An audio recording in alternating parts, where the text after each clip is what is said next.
Tunalitukuza jina lako, tunakushukuru kwa yote uliyotutendea. Tunalinua jina lako tunapotangaza amri yako, amri ya upendo, amri iliyokuu na ya pekee, amri ambayo ni kiini cha Injili ya Agano Jipya. Kama kanisa la Agano Jipya, tunakumbushwa kuhusu amri hii. Katika vitabu vya Injili, Yesu Kristo alitangaza amri hii. Alisema amri kuu kuliko zote ni upendo. Alituagiza kumpenda Mungu kwa mioyo, akili na roho zetu zote.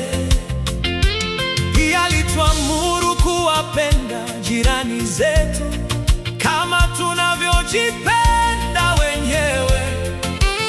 Jirani yetu ni kila mwanadamu, bila kujali rangi, jinsia, umri wala dini yao.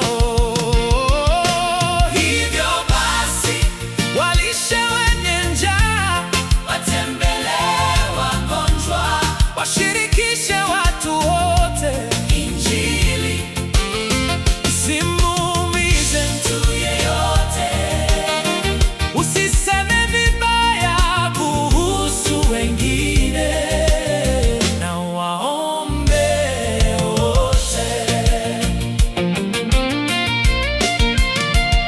Katika barua ya Yohana, Biblia inasema wanadamu wenzao wametenda mauaji.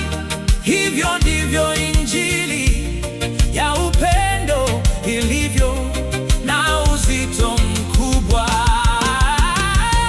Hivyo basi, walishe wenye njaa, watembelee wagonjwa, washirikishe watu wote Injili.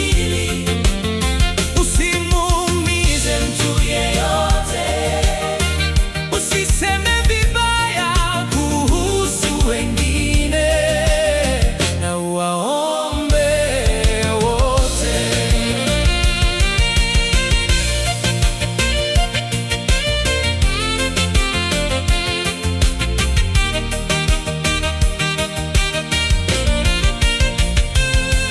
Tukumbuke kwamba Yesu alitupenda kwanza, kwa hiyo anatarajia sisi tuwapende wengine.